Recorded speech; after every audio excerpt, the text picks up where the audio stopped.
শখ আর ভালোবাসা থেকেই শুরু হয়েছিল পথ চলা, আর সেই ছোট্ট উদ্যোগই আজ পরিণত হয়েছে এক সফল স্বপ্নের গল্পে।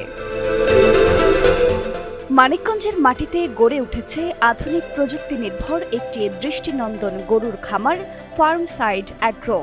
শিক্ষকতার ব্যস্ততা সামলেও তরুণ উদ্যোক্তা ফয়সাল বিন মালেক প্রমাণ করেছেন, সঠিক পরিকল্পনা আর ইচ্ছাশক্তি থাকলে কৃষি হতে পারে সফলতার বড় ক্ষেত্র। ঈদুল আজহাকে সামনে রেখে এবার তার খামারে প্রস্তুত করা হয়েছে ১০৫টি চর্বিহীন কুরবানির গরু। এর মধ্যেই ৯২টি গরু বিক্রি হয়ে গেছে। রাজধানী ঢাকা থেকে প্রতিদিনই আসছেন শৌখিন ক্রেতারা। বিশেষ করে ৩২.৫ মণ ওজনের টাইটানিক এবং ২৮ মণের এলিয়ান নামের দুটি বিশাল গরু ইতোমধ্যেই সবার নজর কাড়ছে। শুধু দর্শনার্থীদের আগ্রহী নয়, আগেভাগেই ঠিক হয়ে গেছে তাদের নতুন মালিকও।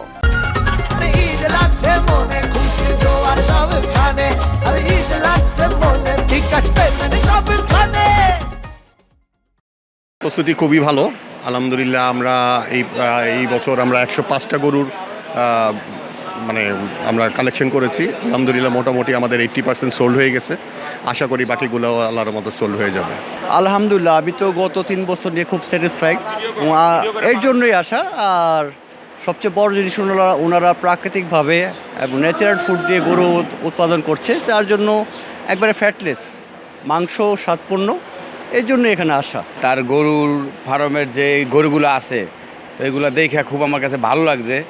তো আমার বিশেষ করে বাজেট অতটা না, তারপরও যতটুকু আছে ওইটার ভিতরে আর কি একটা গরু দেখেছি। যদিও তাদের সাথে কথা হয়ে যায় তাহলে ইনশাল্লাহ ওইটা নিব, ইনশাল্লাহ আশা করি আর কি। মানিকগঞ্জের সিংগাইর উপজেলার তালেবপুর ইউনিয়নের রাজেন্দ্রপুর গ্রামে প্রায় ৬০ বিঘা জমির ওপর গড়ে উঠেছে এই খামার। শুরুটা হয়েছিল মাত্র ২ বিঘা জমি আর ৪টি গরু দিয়ে। পরিবারের জন্য খাঁটি দুধের ব্যবস্থা করাই ছিল মূল উদ্দেশ্য। কিন্তু সময়ের সঙ্গে সঙ্গে সেই ছোট উদ্যোগ এখন বিশাল পরিসরের আধুনিক খামারে রূপ নিয়েছে।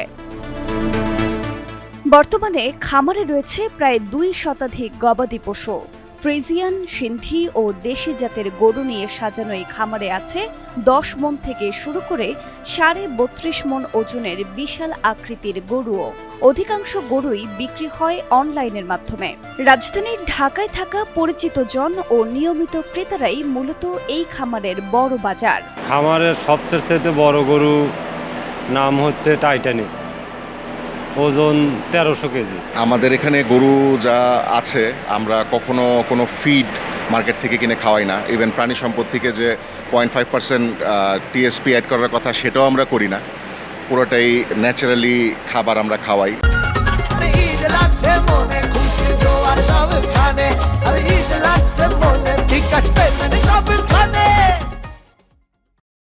এই খামারে স্থানীয় ক্রেতাদের উপস্থিতি তুলনামূলক কম হলেও ঢাকার ক্রেতাদের আগ্রহ অনেক বেশি।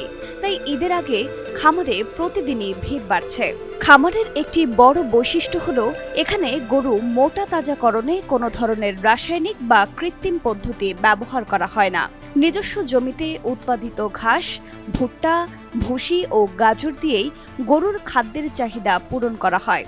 ফলে গরুর স্বাস্থ্য যেমন ভালো থাকে, তেমনি মাংসের মানও হয় উন্নত। ১০০-র উপরে গরু করেছি কোরবানির জন্য।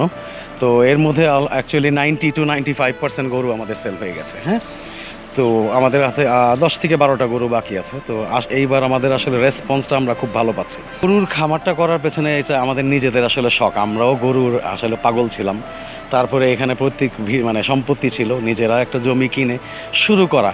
আসলে শুরু করার কিন্তু প্রথমে এরকম কোনো কনসেপ্ট ছিল না, কিন্তু আস্তে আস্তে করতে করতে হঠাৎ করে এখন একটু বড় স্কেল হয়ে গেছে। তো এটা আসলে আমাদের খুব আনন্দও দেয়। এটা আমাদের পুরোপুরি প্রফেশন না, কিন্তু তারপরে এই কোরবানির সময়টা একটা এমন আনন্দের একটা বিষয়। আমি মনে করি পার্সোনালি আমাদের মতো আরও অনেক মানুষ আছে যাদের সাথে আমরা আনন্দটা আসলে ভাগাভাগি করছি। এই কোরবানিতে এইটাই আমাদের মেইন আসলে পারপাসটা, যে আমরা সবার আনন্দটা শেয়ার করছি। খামারের কর্মচারীরা জানান, গরুর যত্নে সার্বক্ষণিক মনিটরিং করা হয়। খামারে রয়েছে আধুনিক নিরাপত্তা ব্যবস্থা, কম্পিউটার নিয়ন্ত্রিত পর্যবেক্ষণ এবং ডিজিটাল ওজন পরিমাপক যন্ত্র। প্রযুক্তি নির্ভর এই ব্যবস্থাপনার ফলে খামারটি আরও সুসংগঠিত হয়ে উঠেছে।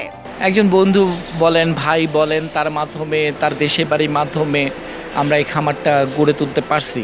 হ্যাঁ, বিগত 10 বছর ধরে এই খামারে পিছিয়ে আছি এবং আস্তে আস্তে গরুর চাহিদা অনুযায়ী টুকিটাকিভাবে করতে চেষ্টা করতেছি যতটুকু করা যায়। আমরা যে খাবারটা খাওয়াই অনেক পিওর খাবার, দানাদার খাবার, ঘাস, কাঁচা ঘাস, গমের ভুসি, ধানের কোড়া, ছোলার ভুসি, খেসারির ভুসি, মুসুরির ভুসি, মূলত প্রাকৃতিক উপায়ে খাবারগুলো আমরা নিজ হাতে প্রস্তুত করে।